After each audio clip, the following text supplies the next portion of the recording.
Welcome to the Capital Link Shipping Master Series. I'm Randy Giveans, Maritime Shipping Group Head and Equity Analyst at Jefferies.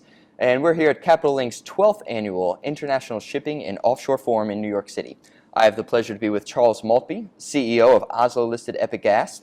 Epic Gas operates a fleet of 40 modern LPG vessels, trading petrochemicals and LPG with an average fleet size of 6,700 cubic meters. 16% of the fully pressurized fleet and 30% of the 7,000 to 11,000 cubic meter pressurized fleet. So in today's interview, we'll talk with Charles about the LPG sector market outlook and then Epic Gas is their position and their strategy going forward. So with that, Charles, before we kind of get into the outlook for the industry, let's first talk about the industry now and how we got here. I know 2017 was a great year with 3,500 cubic meter rates going from 6,000 a day to 8,000 a day, and then the 5,000 cubic meter rates going from 8,000 a day to 10,000 a day. So what have been some of the drivers for that? Yeah, great. Thanks for the interest in the sector. The pressurized market has been through a period of oversupply. So 2014, 15 and 16 we saw significant fleet growth. As we went through 2016 into 2017, the supply side has eased off. And so we've started to see rates recovering. Demand throughout the whole period has actually been pretty robust. Sure. And we've seen 8% on average CAGR year over year during that period. Wow. So it's really been a case of oversupply. So we're now heading into a period of a more balanced market, and we suspect this year negative fleet growth. Sure, as you discussed, demand has grown to over 90 million tons in 2017, and half of that's kind of the larger ships taking it to the large import terminals, and the other half being the smaller ships where you specialize in, taking it from the ships or into the smaller ports and the end user demand there. So is this demand growth sustainable for 2018 and 2019? What are your kind of demand expectations? Yep, so we've seen a significant pickup in demand from the North America side, obviously driven by the US shale exports. Sure. Through 2015 and 16. We expect to see those continuing as we go through the next 12 to 24 months. What's been interesting about the US shale growth is it's originally, of course, out of the US Gulf for export, but it's also now out of the US East Coast, US West Coast, and West Coast Canada. Wow. So it's created a whole continent, if you like, of supply liquidity for LPG as a commodity. Sure. And that helps drive the underlying LPG market. Looking outside of North America, what we saw during the beginning of last year was the return of Iranian commodity as part of the international trade. That increased last year by about 5% for LPG exports. And then we also saw Iraq return, which is an important export market for pressurized LPG ships because all the volume goes on pressurized LPG. Sure. So we saw a 400% year-on-year increase. That's 400% out of Iraq. All very legal trades, of course. Good. No sanctions there. So what is the commodity mix for the global LPG trade, and how does Epic Gas's commodity mix compare with that? Yep, so we're moving around about 2.8 million tons a year out of that 90 million tons. We have a 15% market share of the pressurized market. We're also doing around about 70% of our volume is LPG, and 30% is petrochemicals such as propylene, butadiene, crude C4, VCMs, and so on. So we have access to a relatively broad cross-section of cargoes. Right. And then, of course, we also have the ability to trade globally, accessing maybe 400 ports. Sure. In total, which also gives us diversity in where we trade the ships. Wow. I know last year there were, I think, 2,400 port calls, 26 different countries. Kind of how do you explain the geographical kind of diversification of the LPG trade, but also on the Epic Gas? Yep. So the big ships, the VLGCs, tend to trade on the long-haul ton miles, doing, say, US Gulf or the Middle East to China, Japan.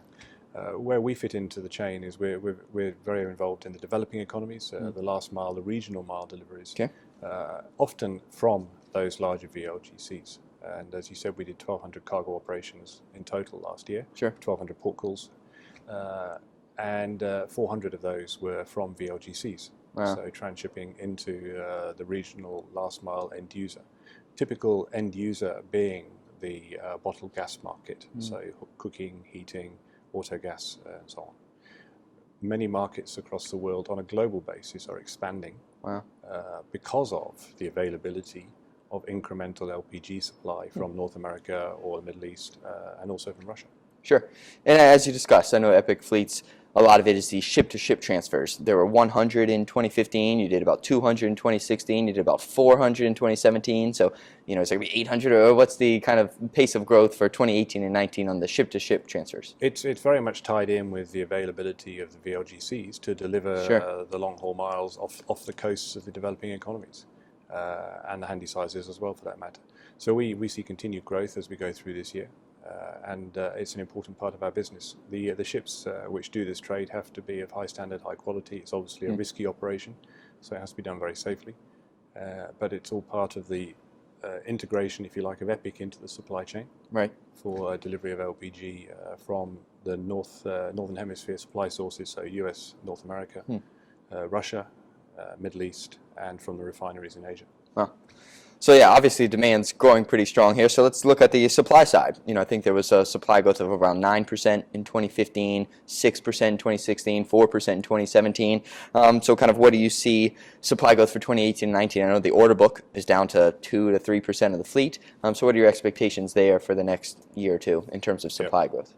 Yeah, so the order book is, as you say, it's down to about 2%, and that's a total of 6 to 8 ships in the pressurized LPG sector. Oh. We also occasionally get competition from the smaller semi-refs. Sure. When they can't find a business that utilizes their refrigeration capacity, they tend to dip into the pressurized markets. That fleet is also aging, is also scrapping. So we see demand growth coming from our own market, where we see ongoing demand growth driven by the transshipments and the developing economies, followed by the ability for us to pick up trades from the smaller semi-ref sector as they're scrapped and removed from the fleet. So supply side, coming onto the shipyards, it's also an interesting supply dynamic, because the Japanese shipyards themselves, which is a typical typical supply source for pressurized LPG vessels, they are pretty much full till the end of 2019. There's maybe the room for 1 or 2 here or there, but they're not going to materially change the overall supply story. Sure. They also need to have access to tank makers. The shipyards don't just make the ships. Right. To build a ship, you don't just need a shipyard, you also need a tank maker. Got it. And that means you have to square off 2 potential parts of the build chain.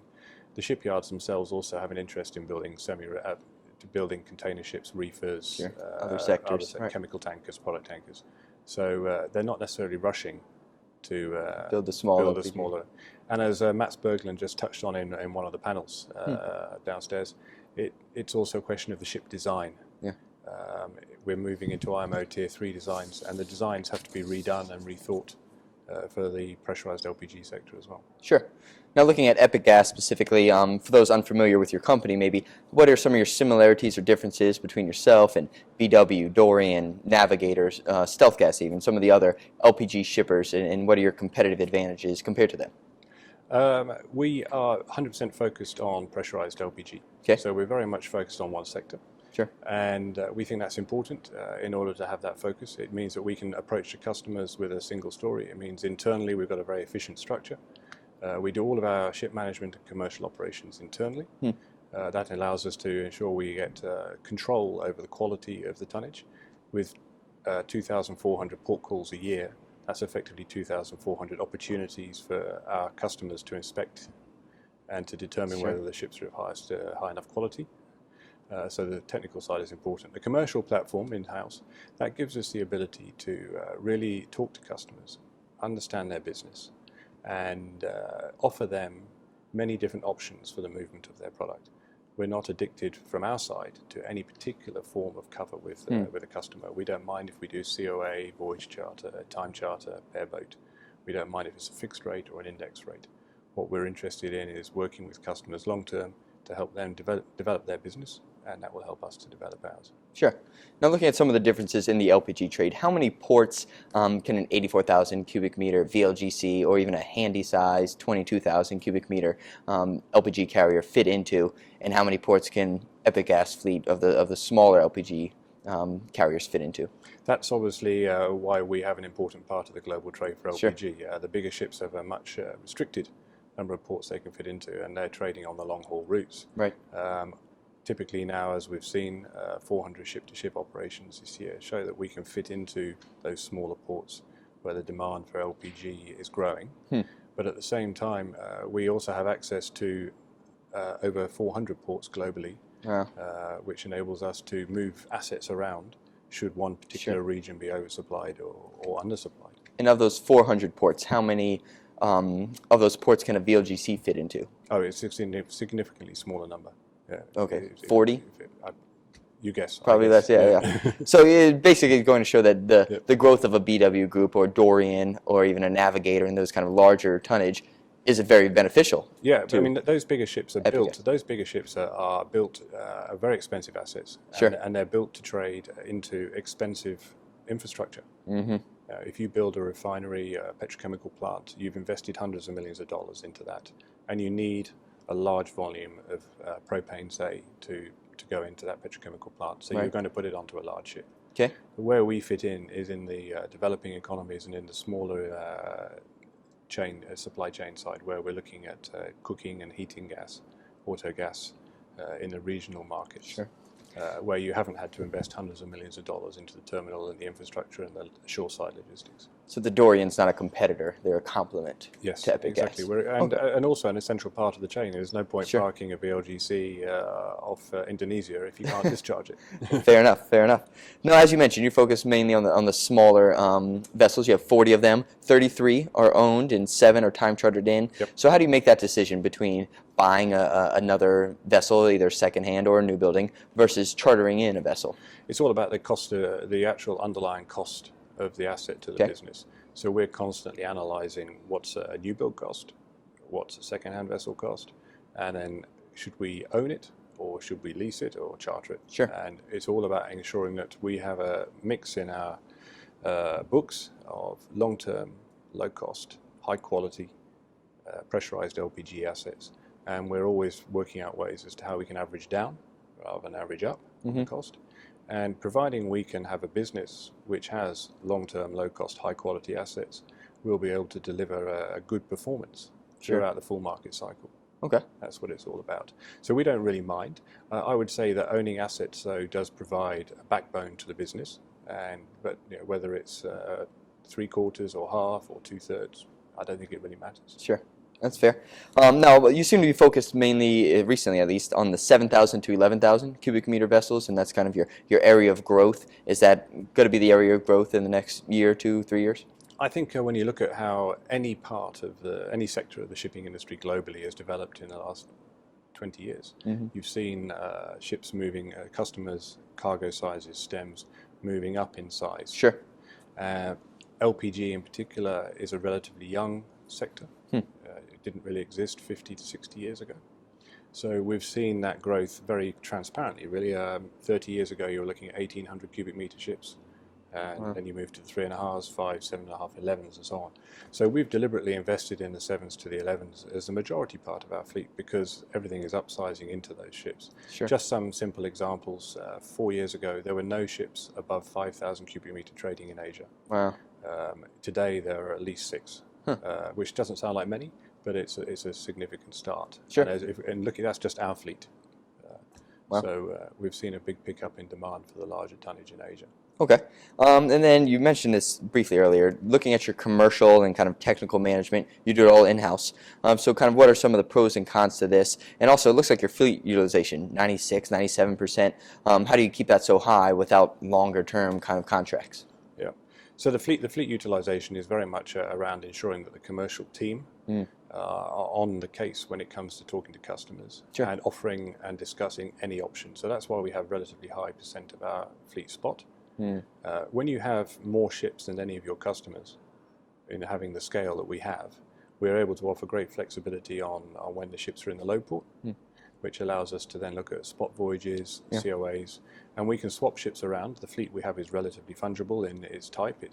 They're all built in Japan. They're all relatively modern. We've got an average fleet age of under 8 years of age. They're all acceptable to the oil majors, to the customers, so we can easily swap ships around, and that keeps our utilization up, but also ensures that we're hitting the laycan in the load port for the customer. So that's helping us out on the utilization side. It's also very important from a technical point of view that all the ships are approved by the customer, and that requires control of the quality of the ship. Sure. And that's why we we put that in-house. Sure, keep everything close. Yeah. So now looking at your balance sheet, you have about $40 million due in loan amortization in 2018, $80 million in 2019. What are your plans for these repayments? Are we looking at kind of refinancing with new credit facilities or doing more sale and leasebacks? I know you did one last, I think July in 2017. There's a few underlying themes, if you like, in what we're trying to achieve last year, this year, and next year. We have a $40 million due to be refinanced next year. So we are already working on that. We don't anticipate any problems. The LTV on that particular part is a 45%-ish. Okay. The fleet age of that group of vessels is young on average, so it shouldn't be a problem. But we're trying to ensure that we have global cover, if you like, a global split in how we place our financing. So we have some exposure in Asia with Asian banks, some in Europe and some in North America. So we're open-minded to whether we renew this 40 million with its current financing bank, with banks in Europe or in Asia. And how we do it, it will come down partly to the cost. As I said, we're keen to keep on averaging down the cost of our ships. So we may do some more sale and leasebacks. We'll see. Sure. All right, in closing, what was your average kind of day rate earned in 2016 and 17, and how does that compare to your OPEX or your cash break even, however you want to compare it? And then what is your kind of base case scenario for 2018 and 19? Rates stable, up, down a little? What are your thoughts there? So if we just talk about the market to start with, market year on year, Q1 this year versus Q1 last year is up for the smaller ships about just over 30% for 3.5s. Wow. Between 25 and 30% for the 5,000 cubes. The 7s are up about 5% year on year, and the 11s are just up a little smidge, about 1%. Okay. So that's the market. How does that play through to our earnings? Last year, full year, we saw our earnings increase from about low 8s to mid 8s per day. Sure. Q4 was in the high end of that at 8.5, and showing significant improvement as we went through the year. Q1 is building from there. So we expect to see the rate environment continue to improve, particularly from the bottom up. As you can see, with a 33% increase year on year on the 3s. Sure. So we feel that one of the other important aspects is the utilization of the ships. 15 months ago, we saw the utilization go to close to 100% on the 3.5s and the 5s, and accordingly the rates have moved. During the course of the last 6 to 9 months, we've seen the utilization creeping up on the 7s and the 11s as well. The 11s are now close to 100% utilized. So we expect that the rates will now the ships are fully occupied, also start to move up on the bigger sizes. So rates 8,000 to maybe 9,000 and trending kind of stronger on an average age or average across your fleet. Well, how does that, just to put it in context for the audience, how does that compare against your OPEX or your kind of cash break even? That's an interesting question. For our average OPEX is about $4,200 a day, and it varies by about 10% from the smaller 3.5s up to the 11s. Sure. So for us, and that's the other reason, of course, to invest in the larger ships, is that you have more upside when the market begins to move away. Right. Absolutely. Awesome. Well, thank you so much for taking the time. You know, obviously the LPG market is extremely bullish now on the demand side, supply growth, like you said, maybe even shrinking over the next few years. So this was certainly an epic interview. Thank you again to all the viewers. And if you have any other questions on the LPG shipping market or anything else, feel free to reach out.